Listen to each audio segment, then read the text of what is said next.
Bonjour à toute la communauté, bonjour à tous nos amis qui nous écoutent dans cette émission Remez Allusion, ce vendredi dans la section de Tetzavé. Tetzavé, en fait, elle a trois réflexions, mitzvot, qui sont réparties sur les 101 versets qu'il y a dans cette paracha. Je dis bien 101 versets et c'est fait exprès d'avoir dans cette paracha 101 versets, comme on va expliquer au nom du Gaon de Vilna. Avec l'aide de Hachem, nous allons continuer les cours que nous faisons ici à la mission, à la radio, et en même temps aussi les cours que nous diffusons dans les réseaux sociaux, électroniques que moi j'appelle, donc sur Facebook et sur YouTube. Avec l'aide de Hachem, nous allons continuer dans le même sens que tous nos cours que nous avons l'habitude de faire, à savoir d'enrichir les auditeurs et celles qui nous regardent dans nos émissions, d'enrichir par notre chère Torah, ce patrimoine qui est unique en son genre et que le peuple d'Israël, les Bnei Israël, les Bnot Israël ont mérité. Donc ce capital que nous avons, combien d'années dans ce monde? 70 ans, comme a dit le grand psalmiste. Et si on a, avec l'aide de Hachem, un peu de mérite, eh bien on méritera 80, 90, peut-être 120 ans, comme Moshe Rabbeinu. Nous allons, avec l'aide de Hachem, parler aujourd'hui de deux points très essentiels. Tout d'abord, les trois réflexions qui sont posées dans la paracha. La première, c'est la menorah, l'huile d'olive. Il fallait concasser de l'huile d'olive pure, et cela est attribué à Moshe Rabbeinu. Il nous faut savoir pourquoi Moshe Rabbeinu. Comme il est marqué, Ve'ata tetzavé, tu ordonneras, Ve'ikhu elecha, ils prendront pour toi, Shemen zaït zach, Shemen de l'huile, zaït d'olive, zach pur. Katit la maor, concassé pour éclairer, les ha'alot ner tamid, pour faire monter la lumière, instamment, constamment, les olam. Rachid dit balelot, les nuits. Les halot ner tamid be'ohel mo'ed, dans la tente d'assignation. Mais hous la parochet, en dehors du rideau parochet, Asher al ha'edut, qui est au-dessus du Aaron, des tables de la loi, qui sont le témoignage du peuple d'Israël, que Moshe Rabbeinu a fait descendre de Har Sinaï. Nous allons essayer de comprendre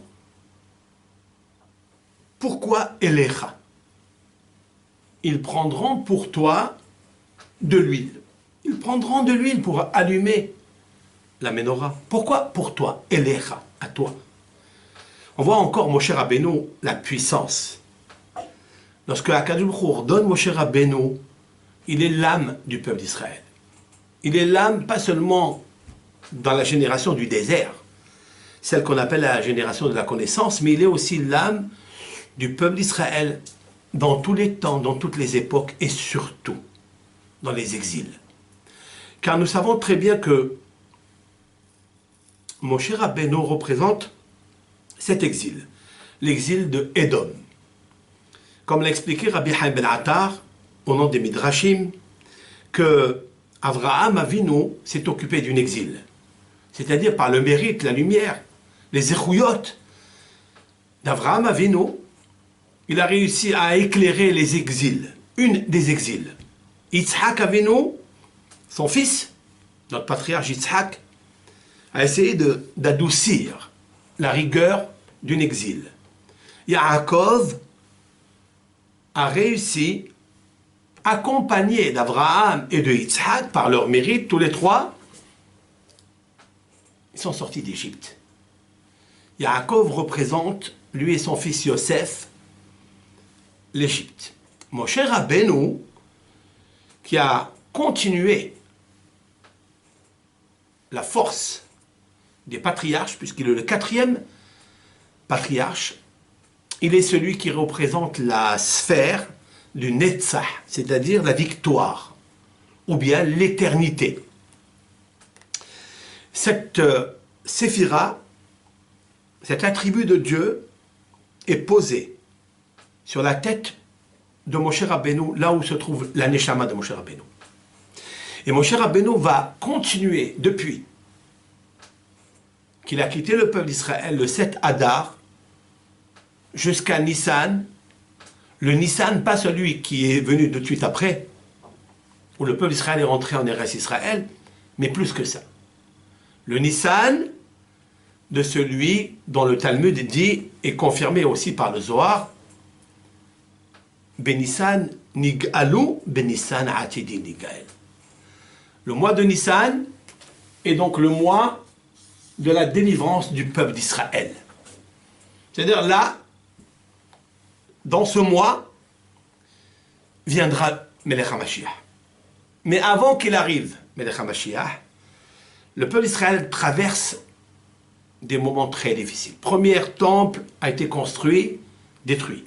Deuxième, construit, détruit.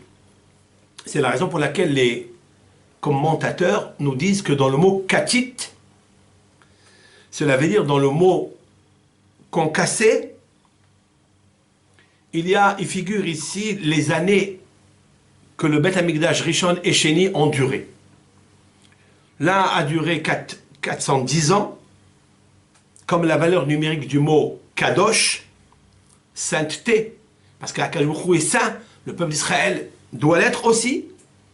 Sainteté, ça veut dire séparé de tout ce qui est extérieur, de tout ce qui est matérialité, tout ce qui est assimilation dans la matérialité, parmi les peuples, parmi les nations. Ça, c'est 410 ans. Le deuxième a duré 420 ans. Ces deux dates, 410 et 420, figurent dans le mot katit. Katit, vous voyez, il y a le chaf et le tav. Le tav et le yud, pardon, chaf, tav, yud, tav. Le tav et le yud, c'est 410, valeur numérique. Le tav et le chaf, 420. Katit la baor. Katit concassé. Comme si la Torah, ici, dans ce mot, allait faire allusion à quelque chose où ces deux temples vont être cassés, vont être brisés, écrasés. Car l'huile d'olive du peuple d'Israël ne peut sortir que si il est écrasé. Cela veut dire quoi? Cela veut dire que chaque juif, à l'intérieur de lui, a une neshama exceptionnelle. Celle qui est reliée à une lettre de la Torah, cette lettre qui éclaire dans tous les temps, reliée avec la neshama de Moshe Rabbeinu. Mais lorsqu'il sort à l'extérieur, alors il est un peu affecté, il est un peu abîmé, mais ce n'est que son corps qui est abîmé. Mais sa neshama à l'intérieur de lui, elle brille encore. Et pour la faire briller, la faire sortir un peu plus, Akadosh Baruch Hu nous envoie les exils. Ces exils nous écrasent comme on concasse l'olive, qui est la chair, pour faire sortir l'huile. Mais l'huile de la menorah est une huile qui est de première pression, la première goutte. Car il est interdit de la faire passer dans la meule pour l'écraser. Il faut l'écraser avec le martéchet. Et sortir la première huile. Celle-ci, la première goutte, elle est cachère pour la menorah. Et toutes les autres huiles qui sont comprises, qui sont incluses dans l'olive, il faut les écraser avec la meule. Celles-ci, elles ne sont pas cachères pour la menorah. Elles sont cachères uniquement pour les menachot, pour toutes les offrandes, les pains que l'on offrait au Beth Amikdash. Quelle est la différence? C'est que la première huile de pression, elle doit être écrasée avec la main. Ça veut dire quoi avec ta main à toi? Celle de tes actions. Chaque Ben Israël, chaque Bat Israël a le devoir d'extirper l'huile d'olive qui est à l'intérieur d'elle. Mais la première goutte, celle qui est pure, celle qui n'est pas mélangée avec d'autres liquides. Ça veut dire celle qui est reliée à la Torah, celle qui a la Taneshama, qui a entendu sur la table de Akadosh Baruch Hu, lorsqu'elle était avec lui, puisqu'elle est une parcelle divine, elle a entendu les divrei Torah, les mitzvot. Mais quand elle arrive dans ce monde, qui est le monde de l'action, le monde de la terre, le monde de l'eau, le monde de l'air, eh bien, elle s'abîme un peu. C'est la raison pour laquelle Akadosh Baruch Hu va amener le peuple d'Israël dans des exils pour qu'il puisse se raffiner, pour qu'il puisse sortir de lui tout ce qui est le bon, tout ce qui est le meilleur en lui, et le séparer avant de quitter ce monde. Les alot ner tamid, pour éclairer le nerf c'est l'âme, comme il est dit dans les paroles du roi Salomon, ner Hashem nishmat Adam. La bougie de Hashem, c'est l'âme de l'homme. Cela veut dire qu'il y a un nerf à l'intérieur de nous, ce nerf-là, il doit éclairer. Il doit éclairer. Et c'est la raison pour laquelle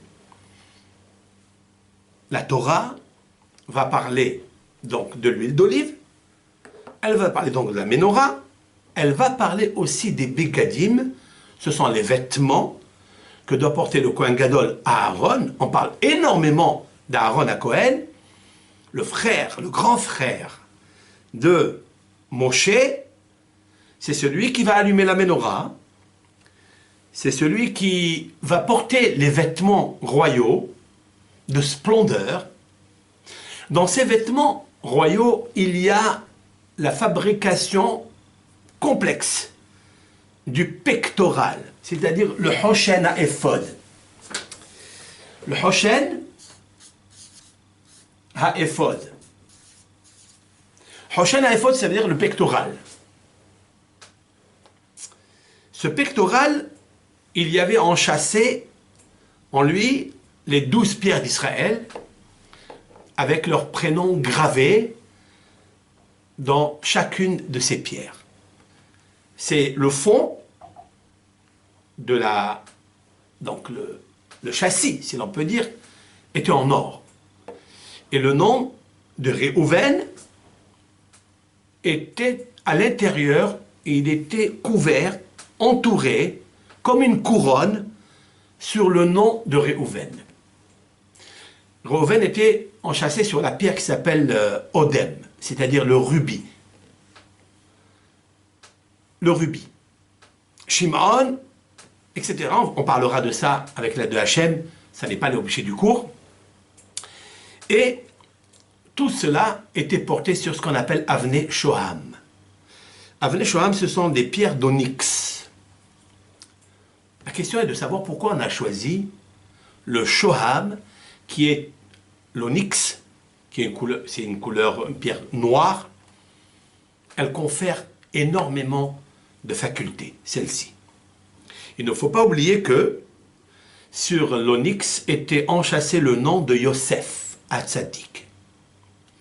Yosef, sur la pierre de Shoham. Le mot Shoham, on l'écrit comme ça. Shoham. Ce qui est très intéressant, c'est de savoir que le nom de Shoham, qui est l'onyx, est la même anagramme du mot Moshe. Moshe, c'est la valeur numérique 345. Il est relié intrinsèquement avec Yosef. C'est par hasard que Moshe Rabbeinu va s'occuper des ossements de Yosef. Comme il est marqué dans la paracha, Vayikach Moshe et Atzmot Yosef Eimo. Et Moshe a pris avec lui les ossements de Yosef. En fait, ce n'est pas les ossements, le squelette. Atzmot, ça vient du mot Atzmiyut, c'est-à-dire son essence. Moshe est relié avec Yosef parce que Moshe Rabbeinu, il est en même temps la quatrième sphère, celle qui relie Avraham, Yitzhak et Yaakov. Il est relié aussi avec la sixième sphère, qui est celle de Yosef. La sixième, c'est le Yesod, c'est-à-dire le fondement du monde. Tzaddik Yesod Olam. Le tzaddik et le Yesod du Olam, du monde, c'est Yosef. Yosef, ça n'est pas seulement l'homme, c'est-à-dire Yosef, le fils de Yaakov, le fils de Rachel, le grand tzaddik, celui qui avait ce qu'on appelle la chokhma, la sagesse, celui qui avait la nevuna, la tvuna, comme l'a dit d'ailleurs le pharaon qui était en extase devant cet homme. En navon vehacham kamocha. Il n'y a pas un homme intelligent et sage comme toi, au point de l'appeler un nom en araméen, c'est un langage égyptien, Tsafnat Pa'neah. Tsafnat Pa'neah, Tsafnat ça veut dire Tsafoun, caché. Pa'neah veut dire dévoiler. Celui qui a dévoilé ce qui est mystérieux, le secret. Yosef. Yosef Hatzadik est celui en prison, dans l'obscurité, pendant 12 ans. Il a réussi à dévoiler le secret des rêves. Le secret des rêves, tout le monde est fasciné de savoir pourquoi on rêve, quel est le but du rêve. C'est une Gemara très intéressante dans tout un chapitre dans le traité talmudique Berachot, la première Beracha, première bénédiction, qui commence avec la mitzvah de la lecture du schéma, celle qu'un bar mitzvah à l'âge de 13 ans et un jour, effectif, va accomplir la première mitzvah, à savoir de mettre les téphilines, de poser les téphilines sur lui, sur son cerveau, là où poser la neshama, la fontanelle, là où le bébé, la partie du crâne, qui est très souple, très douce, très tendre, très fragile, il va mettre ses téphilines à 13 ans et va lire le schéma parce qu'il doit accepter le schéma. Mais dans le schéma, il nous faut savoir, Shema Israël, Hashem, Elokeinu, Hashem Echad, il y a 6 mots. 6 mots dans la première partie du schéma. Et 6 mots que Yaakov Avinu a ajouté, Baruch Shem Kevod Malchuto Le'olam Va'ed. Béni soit-il la royauté de Hashem à jamais. Nous relions la gloire, l'acceptation du joug céleste avec ça, Baruch Shem Kevod Malchuto, c'est-à-dire ce qu'on appelle la Hamshacha. Ça veut dire le déversement de son royauté jusqu'à l'Olam Va'ed à jamais. Celui qui a lu ce verset-là, c'est Yaakov avec ses enfants, les 12 tribus d'Israël. Voilà pourquoi il est cité le nom de Israël, qui est Yaakov. Et aussi, il y a 6 mots, plus 6 mots, ça fait 12. Ces 12 mots sont tellement d'une puissance nucléaire qui n'est pas de ce monde. Cette lumière n'est pas de ce monde. Cette lumière est de notre monde et c'est la raison pour laquelle nous on parle de cette lumière, notre Torah. Cette lumière est reliée avec le Shemen Zaïdzar, avec l'huile d'olive pure. La première goutte de l'huile d'olive. C'est-à-dire la sagesse. Comme le traité talmudique Baba Batra nous dit que celui qui veut planter un arbre d'olivier, il devra choisir le côté sud. Le côté sud, c'est là où il y a du soleil, mais le côté sud, c'est là où on place tous les satellites. Parce que c'est là où on capte les sagesses, les doctrines, les philosophies. À plus forte raison à la Torah. C'est pourquoi la Ménorah était placée du côté sud du Echal. Comme on place d'ailleurs la Hanouka, on la place du côté sud de l'Est, du Echal, là où est posée la Torah. Parce que la Torah, elle jaillit de son côté gauche, ou à droite, si l'on peut dire, celui qui est face au Echal, à sa droite, il y a la sagesse. Donc s'il y a la sagesse, il y a la longévité. Il y a la brioute, il y a la victoire, il y a ce qu'on appelle la prolongation de la vie. À sa gauche est placée la table, le shulhan. Le shulhan où était placé, c'est-à-dire la table où étaient placés les pains de proposition. Et là-bas, de préposition, Et là, c'est-à-dire la richesse. Car celui qui veut planter du blé, il devra aller du côté nord. Le blé se trouve dans le nord. C'est la raison pour laquelle le juif, Bat Israël, par sa neshama, se trouve par sa main droite face au Echal. La main droite, c'est le Hesed. Le Hesed, c'est la sagesse. La sagesse se trouve à droite, au sud du Echal. C'est là où se trouve d'ailleurs le Sod, le secret, dans le sud, dans le Sod. Mais il est très caché. Celui qui réussit à avoir le niveau de ce qu'on appelle le Sod, comme Yosef, il réussit à arracher, je dis bien, la richesse du côté nord, le pain. Nous avons vu Yosef en Égypte. Il n'avait rien.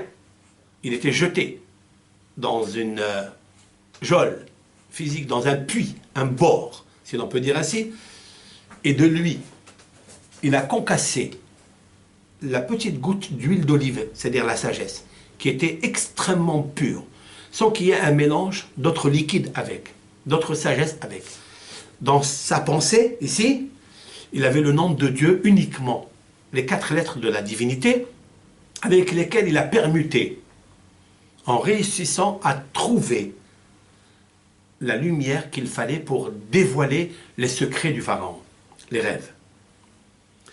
Alors, il a mérité aussi d'être le prince de l'économie en Égypte. Huha Mashbir, comme dit le texte, pas seulement qu'il était le gouverneur, pas seulement que le pharaon a enlevé la bague de sa main pour la mettre dans la main de Yosef, pas comme on a vu chez Hachvérosh, dans la Megillah, où il a enlevé la bague, mais il lui a donné à Mordechai, pour que Mordechai la porte de lui-même. Chez Yosef, le pharaon était tellement en extase devant Yosef, devant la sagesse, de dévoiler quelque chose qui fascine tout le monde. Il lui a mis Vaïtena Beyad Yosef. C'est lui, le pharaon, qui l'a posé dans les mains de Yosef. Parce que même les mains de Yosef jaillissaient d'elle une grande sagesse. Il nous faut savoir que maintenant, ça c'est le deuxième cas. Donc Moshe Rabbeinu est relié avec ce qu'on appelle le Shoham. Moshe, c'est l'anagramme du mot Shoham. Et Shoham, avec Yosef, c'est la porte, c'est la pierre que portait dans le pectoral Yosef Hatzadik. Le Shoham, en français, c'est l'onyx, c'est une couleur noire. C'est extraordinaire. Yosef porte une couleur noire. Cette pierre-là est très importante parce qu'elle confère à l'homme le hen, c'est-à-dire la grâce. Je vais expliquer ça parce que c'est très intéressant.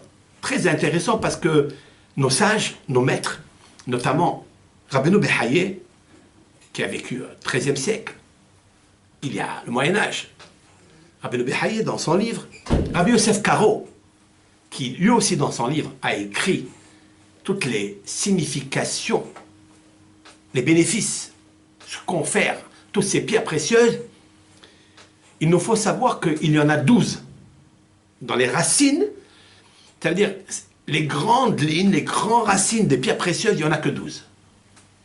Et on peut associer à elles d'autres couleurs, mais il n'y en a que 12, comme les 12 tribus d'Israël. Comme les 12 prénoms d'Israël, des Shvatim, comme les 12 mois de l'année, on verra quelle est la pierre qui va avec le mois de Nissan, quelle est celle qui va avec le mois de Hadar où nous sommes. Donc nous savons très bien que Binyamin, le frère de Yosef, qui est le dernier enfant de Rachel, qui est le deuxième, quoi, il est suivi par Yosef. Yosef, c'est Shoham, comme on peut le voir ici dans la paracha de cette semaine, de Tessavé. C'est le Yashpé. Binyamin, c'est le Yashpé. Binyamin, le Yashpé, parce que le Yashpé en français, c'est le jaspe. C'est une couleur qui confère la tranquillité à l'homme. Dans le mot Yashpé, nos sages vont trouver qu'il y a ici la dichotomie, donc deux mots, Yashpé, Yeshpé. Il y a une bouche. Vous savez, Il y a beaucoup à parler de ça.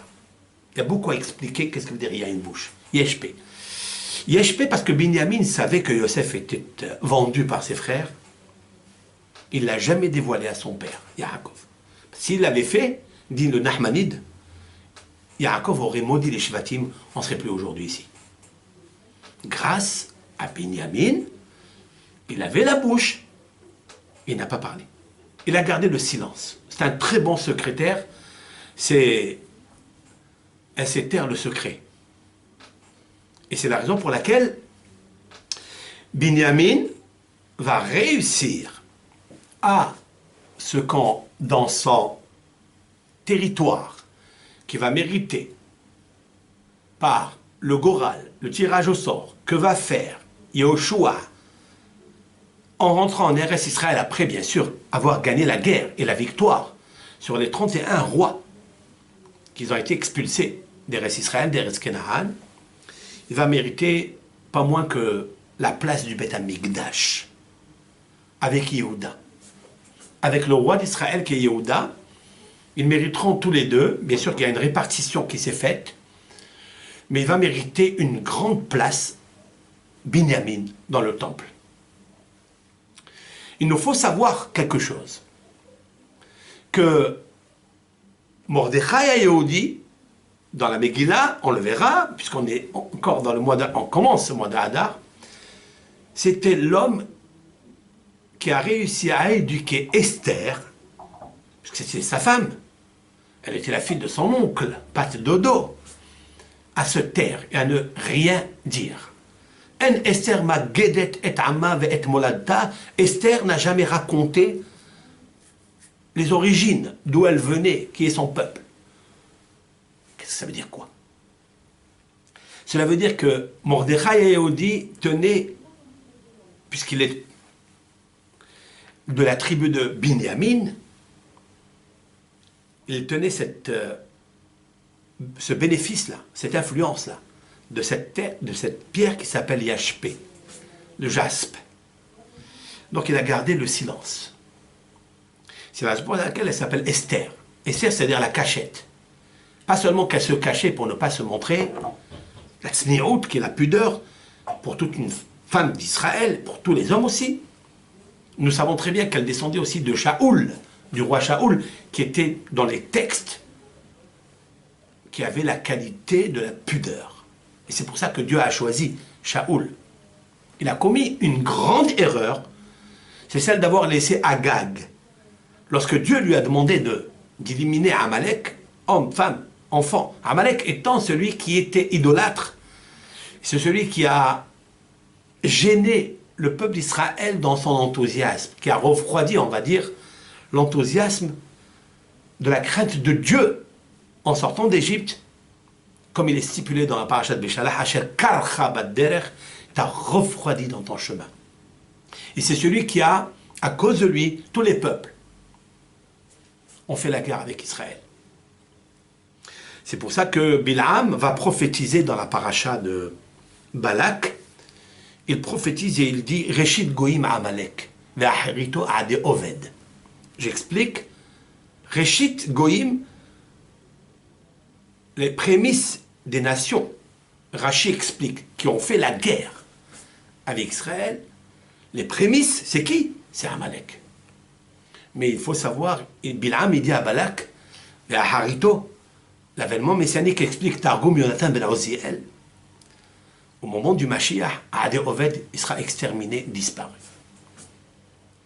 Ça s'est réalisé dans la période de Haman, avec Mordechai et Esther, où Haman a été pendu. Comme le traité talmudique dans Houlin pose la question, Haman mina Torah minaïn, d'où nous savons qu'il existe Haman, ça veut dire d'où nous savons, et c'est marqué dans la Megillah plusieurs fois. Dans la Megillah, c'est marqué 50 fois le nom de Haman. Pourquoi 54 fois le nom de Haman. C'est en référence avec la déclaration que Dieu a fait dans Parashat Beshalach, qui maho emhe ezzecha Amalek. Car j'annulerai, j'effacerai le nom de Amalek. Maho emhe. Maho emhe, c'est un peu un pléonasme, c'est un langage double. Pourquoi? Maho Emhe, valeur numérique Haman. Emhe, valeur numérique 54. Je vais lui donner 54 fois pour le citer dans la Megillah. Haman, 95. Maho Emhe, 95. Mais Emhe, 54, valeur numérique qui est écrite dans la Megillah. Je vais, après 54 fois que je vais prononcer son nom, je vais l'exterminer. Pourquoi 54? Parce que 54, en fait, il y a 54 parachiotes dans la Torah. Dans la Torah, les 5 livres de la Bible, en effet, il y a 54.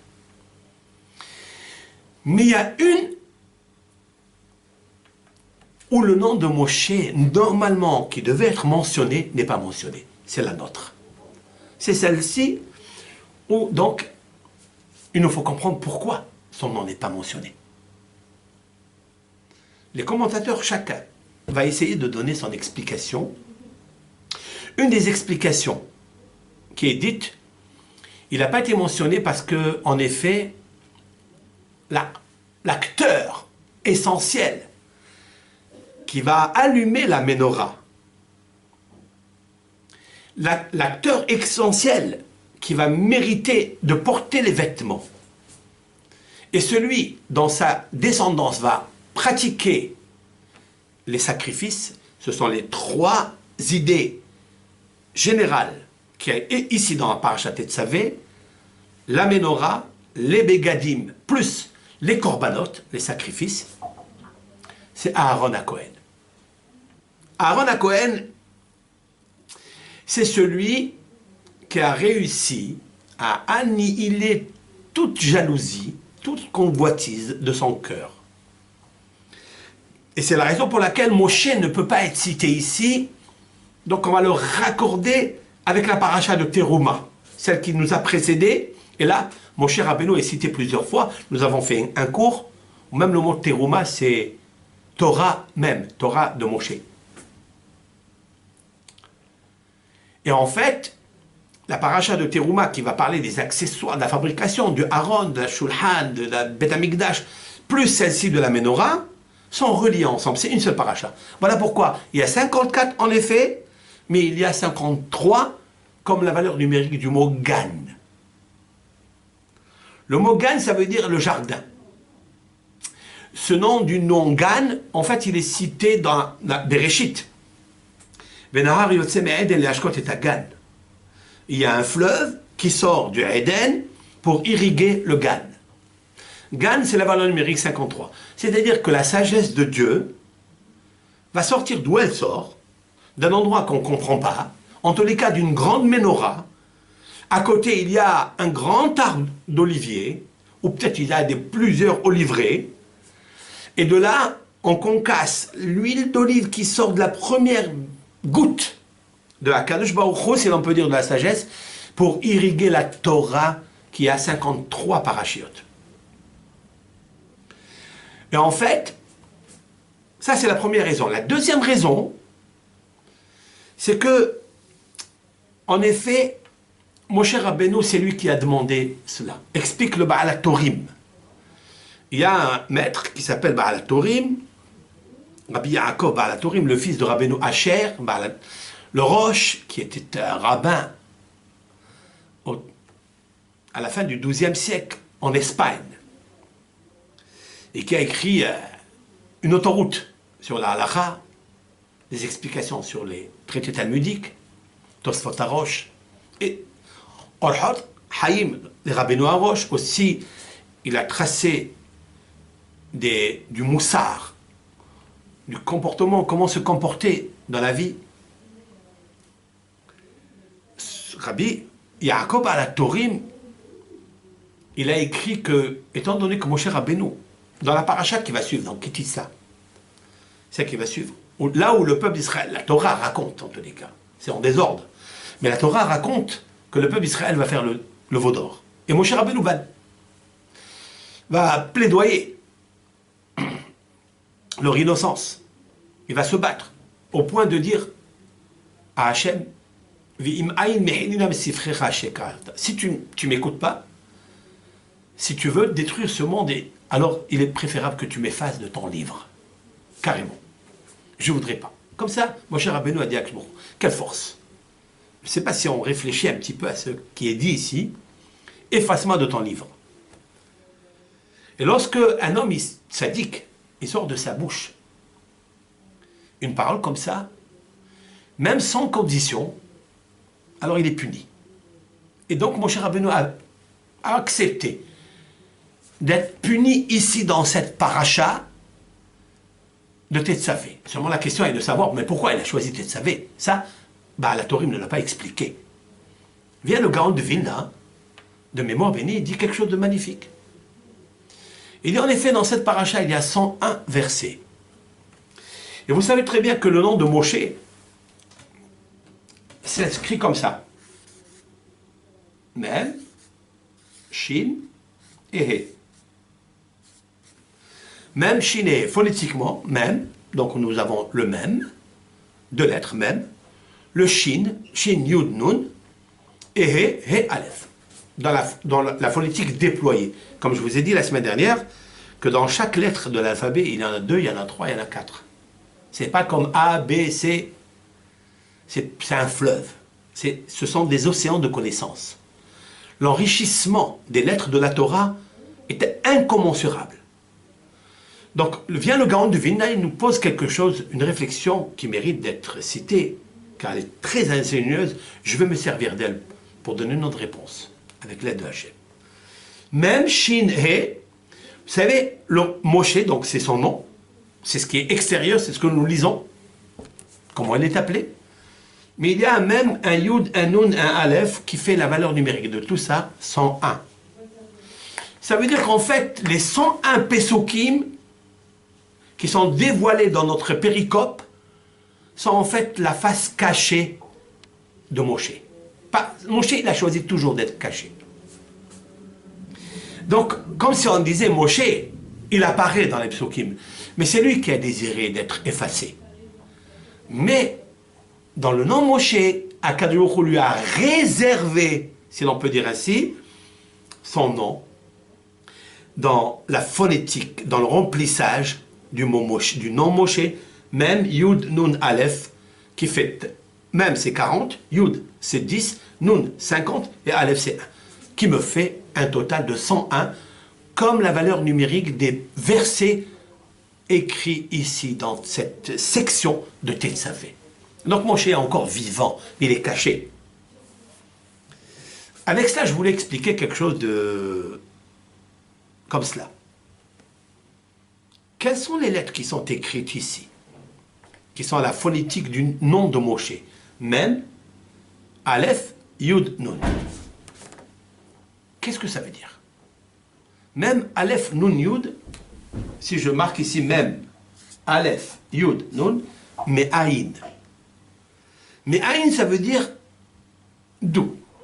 Mais Aïn Yavo Ezri, comme vous allez le trouver dans le psaume de David 121, le psaume 121, mais Aïn Yavo, Shir la Ma'alot et Sa'enai et les Harim, mais Aïn Yavo Ezri, d'où va venir mon aide?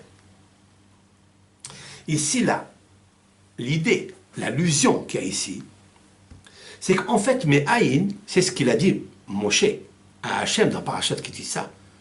Ve'im Aïn, mehenina mesifrera shekatavta.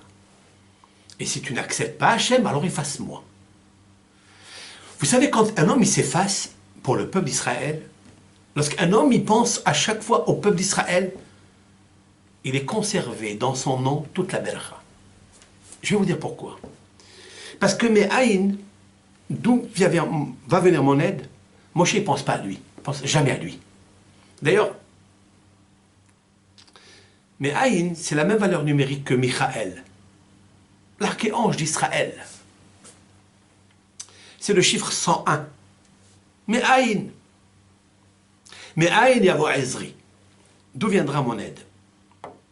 Chaque matin, il est bon de citer d'après les Sfarim, d'après les livres sacrés que nos sages ont écrits. Il est bien de dire tous les matins, tous les jours, 3 fois par jour, Michael, Akohen, Agadol, Sarve Apotropos, Shel Israël. Michael, le grand prêtre, de la même façon dit le Zohar HaKadosh que le grand prêtre ici-bas, c'est Aaron à Cohen, l'homme qui a prêché, qui prônait la paix, le shalom, celui qui se sauve des discordes, des disputes, celui qui n'aura rien à faire avec la course aux honneurs. Eh bien, l'ange Michael est le Kohen Gadol en haut, mais il est aussi le tuteur d'Israël. Cela veut dire aussi Aaron est le tuteur d'Israël, par son effacement. Je parle d'effacement parce que Moshe Rabbeinu a appris de lui. Et voilà ma réponse. Il a appris d'Aaron, parce qu'il nous faut savoir pourquoi Aaron mérite d'allumer la menorah, la lumière, la sagesse. Pourquoi Aaron mérite de porter les vêtements de consécration? Pourquoi Aaron mérite les sacrifices, ça veut dire les Kohanim, les 3 sujets importants de la paracha de Tetzavé, et Moshe n'a aucun nom, aucune fois n'est cité son nom dans cette paracha. Je vais vous dire pourquoi. Parce que on peut ajouter encore quelque chose. Moshe Rabbeinu l'a dit, Mehenina misifrecha, efface-moi de ton livre. Explique le Rav Hida, alav shalom. Vous savez très bien que la paracha de cette semaine, Tetzavé, si on compte à partir de Bereshit, après il y a Noah, etc., vous trouverez quelle est la 20e paracha. La 20e paracha. Vous avez vu, nos maîtres s'appellent les Sofrim. Les Sofrim, pas seulement les scribes qui écrivent la Torah, les Sefer Torah, les livres, les écrivains, mais c'est des conteurs. Il y a qui comptent la matérialité, tout ce qui est éphémère, tout ce qui est passager, qui aiment compter les choses. J'ai tant et tant et tant de choses, tant et tant d'argent, tant et tant. Les Hachamim, les vrais, ils comptent les lettres, parce que chaque lettre est un luminaire. Et le Rav Hida a compté, depuis Bereshit jusqu'à Tetzavé, c'est la 20e paracha. Et alors, il veut dire que dans le nom de Moshe, quand Moshe Rabbeinu a dit lui-même d'effacer son nom, il a dit Misifrecha, qui peut se lire comme ça. Misifrecha. Misefer Chaf. Du livre 20. Chaf étant la valeur numérique de la lettre Chaf 20. Comme s'il lui disait, Moshe, il dit, choisis de m'effacer du livre 20, de la 20e péricope à partir de Bereshit. Pourquoi à partir de Bereshit? Parce que Bereshit, c'est sagesse, c'est Chokhmah. Réchit, c'est Israël. Réchit, c'est la Torah, comme l'explique sur place, et en place sur Rashi. Alors il dit, écoute, moi la sagesse, j'en ai pas. Lorsque tu vas parler de la Ménorah, c'est-à-dire la paracha de la 20e, qui va parler de la Ménorah, je voudrais, et des bégadim et des vêtements, que tu vas attribuer à Aaron, mon frère, je voudrais que je sois effacé. S'il te plaît, Akadosh Baruch Hu. Il lui a accordé ça. Et comme il lui a accordé, mais pourquoi? Et je vais vous dire pourquoi. Parce que, rappelons quelque chose. Dit le Midrash, lorsque, pour la première fois, Moshe Rabbeinu reçoit une prophétie. On se trouve dans la paracha de Shemot, lorsqu'il fuit l'Égyptien. Il va chez Yitro. Après, il devient berger chez Yitro. Et il va derrière le désert, à Haramidbar, et voilà, il voit quelque chose à l'effet sublimissime. Quelque chose d'extraordinaire.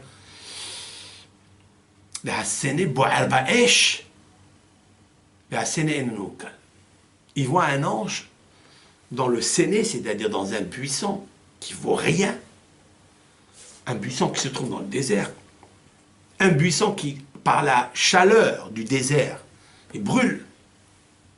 Il voit un feu exceptionnel sortir de ce buisson séné qui deviendra Sinaï, qui deviendra le mont Sinaï, là où la Torah va être donnée. Eh bien, il voit un ange, Bela Bat Esh, un ange malach, à l'intérieur du cœur du feu. La batte, c'est lève, à l'intérieur du fin fond de la flamme, Et mon cher Rabbeinu, regarde ça, il dit, il se consume, mais il brûle et il ne se consume pas.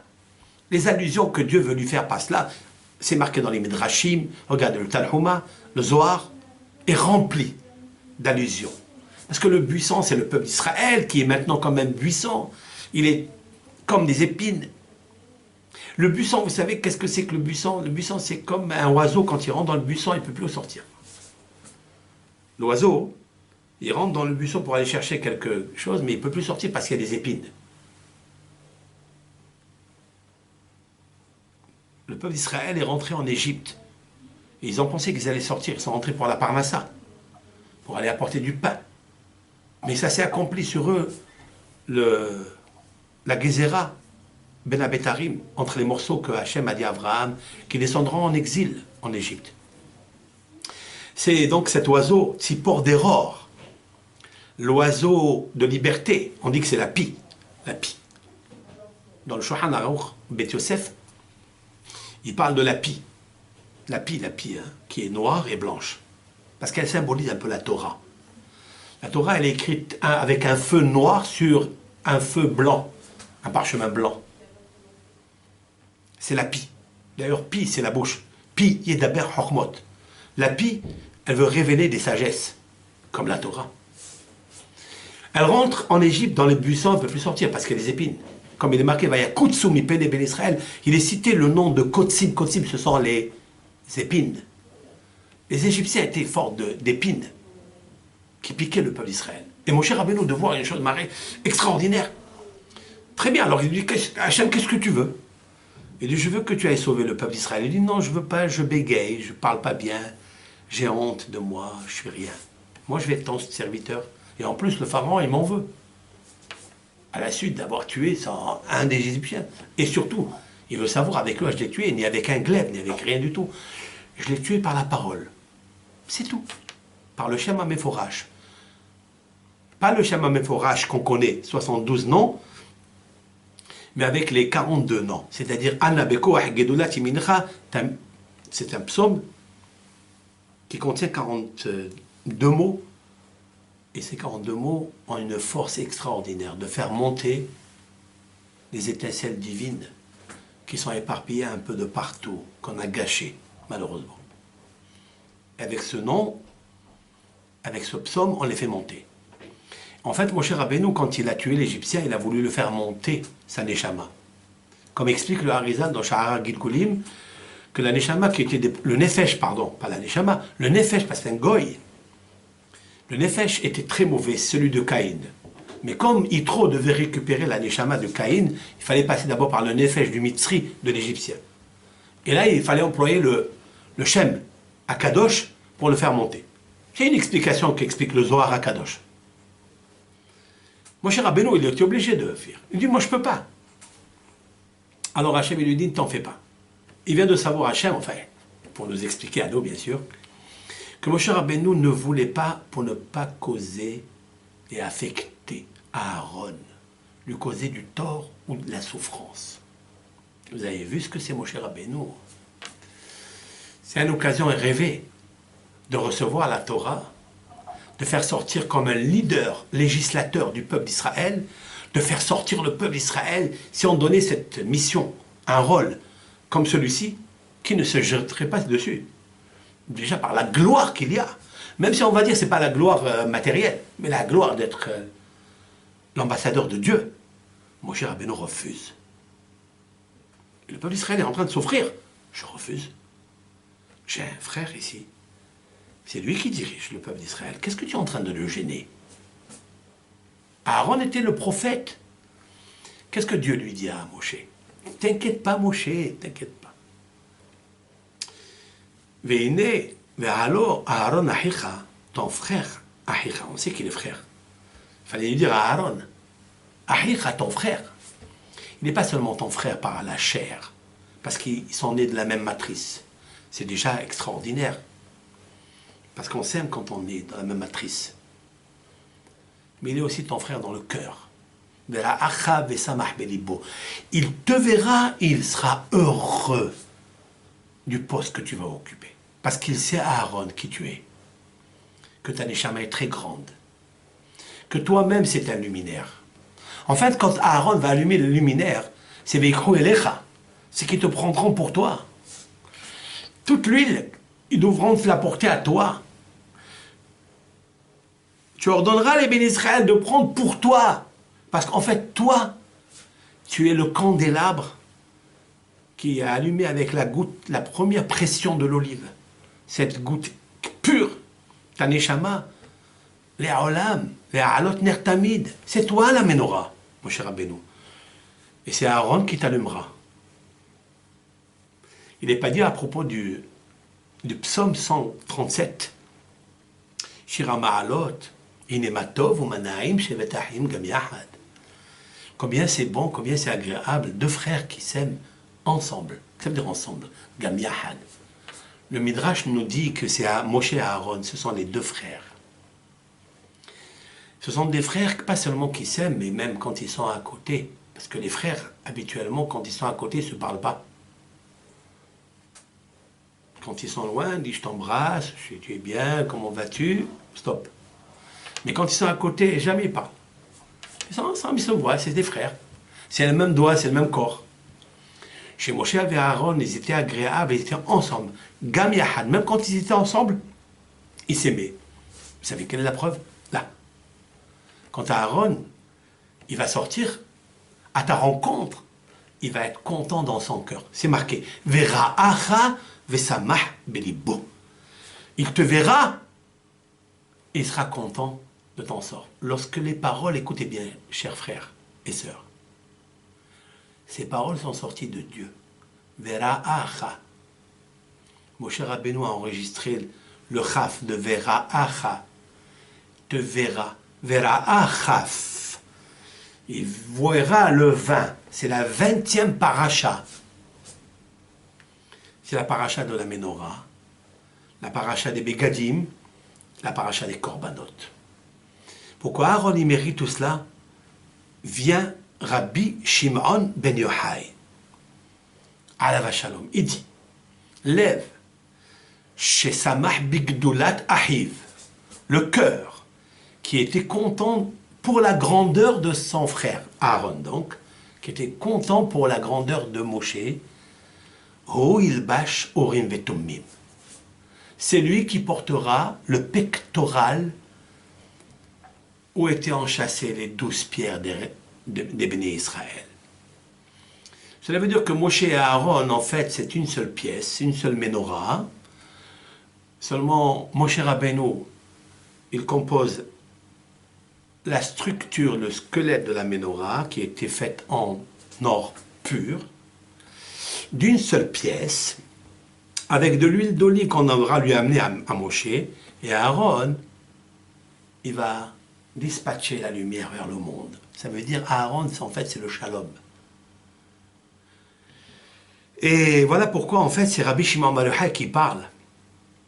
Et ce n'est pas un autre rabbin, ni Rabbi Akiva, parce que Rabbi Shimon bar Yochai étant le Nitzutz Gadol de Moshe Rabbeinu, comme l'explique le Harizal dans Sha'ar Gilgulim. Et en effet, ici, dans la paracha, dans Shemot, ici, dans la péricope de Tetzavé, où on dit Shemot dans Perek Kafhet, le verset 9, c'est marqué « Velakarta et chete avne shoham » Tu prendras les deux pierres d'onyx, shoham. Ou pitahta alehem, tu en chasseras à l'intérieur, dessus, Shemot béni Israël. Les noms des béni Israël. Donc, Réhouven, Shimon, Lévi, Yehuda, etc. Vous remarquerez avec l'aide de Hachem que Shemot béni Israël, les initiales, Shemot, c'est Shin, Béné, Bet, Israël, Yud. Shin, Bet, Yud, c'est l'acrostiche du nom. Shimon ben Yochai. C'est le nom de Rabbi Shimon, fils de Yochai. Quel rapport qu'il y a ici? Avnei Shoham. Pourquoi on a pris tout le pectoral il y avait d'autres pierres. Il y avait donc le rubis, la topaze, le diamant, le saphir. Pourquoi on a enchâssé sur les deux pierres qui étaient posées sur les épaules d'Aaron? Parce que Shoham, c'est Moshe. Et Moshe, c'est le personnage, Moshe Rabbeinu alav shalom, qui dispatche sa lumière dans toutes les périodes. Et c'est la raison pour laquelle Rabbi Haim Ben Attar va dire dans cette paracha quelque chose que j'aurai besoin pour les cours qu'on diffuse dans la semaine, ici et là dans les réseaux sociaux, avec l'aide de Hachem. C'est qu'en fait, la venue du Mashiach, que tout le monde attend, et c'est une mitzvah d'attendre, elle fait partie des 13 principes de la foi qu'a écrit Rambam Maïmonide, qui s'appelle Moshe d'ailleurs. De Moshe Rabbeinu à Moshe Ben Maïmon, il n'y a pas eu comme Moshe, comme expliquent les commentateurs. Eh bien, il est marqué qu'un homme, il doit attendre tous les jours la venue du Mashiach. Mais il nous faut savoir que le Mashiach ne viendra pas, dit Rabbi Haim Ben Attar, seulement si on remue un petit peu la Torah, l'étude. Alors, cette lumière jaillira sur le peuple d'Israël. Je voulais dire avec l'aide de Hachem, je terminerai donc avec ça, que si on compte à partir du mot Shemot Ben Israël, ici, dans le chapitre 28, verset 9, si on compte à partir du mot Shemot, c'est-à-dire le même de Shemot, on compte 100 lettres. 100. Pas plus, pas moins. Pourquoi je dis 100? Parce que à Kadosh Baruch Hu, quand Adam Arishon a fauté, il l'a diminué jusqu'à 100 coudées. C'est-à-dire il a diminué sa lumière. Il ne voyait plus comme avant. Avant, il voyait d'une extrémité à l'autre. Maintenant qu'il a fauté, il a introduit en lui une gêne qui le gêne de regarder plus loin. Donc, c'est la raison pour laquelle le Mashiach ne peut pas venir. Si on regarde ici dans cette péricope, dans cette partie, et on compte à partir de Shemot, même, Shemot, il y a le même, 100 lettres, chaque fois d'une séquence de 100 lettres, vous trouverez la graphie du mot Mashiach apparaître. C'est-à-dire le Messie. Pourquoi? Qu'est-ce qu'il a à voir ici? Pourquoi dans cette péricope? Parce que Mashiach doit rassembler le peuple d'Israël. Et dans le pectoral ici que portait Aaron, cet homme extraordinaire, le frère de Moshe, la paix, celui qui symbolise la paix. Si on veut accomplir ce qu'on appelle Raglé Mevaser, Shalom Yashmiya, les pieds de celui qui va, de l'annonciateur, qui est Eliyahu Hanavi, qui va annoncer le Mashiach, qui s'appelle Shalom, eh bien, il nous faut réunir les 12 pierres d'Israël avec leur nom dans le pectoral. Et le pectoral s'appelle Hoshen. Hoshen, c'est l'anagramme du mot Nahash, le serpent.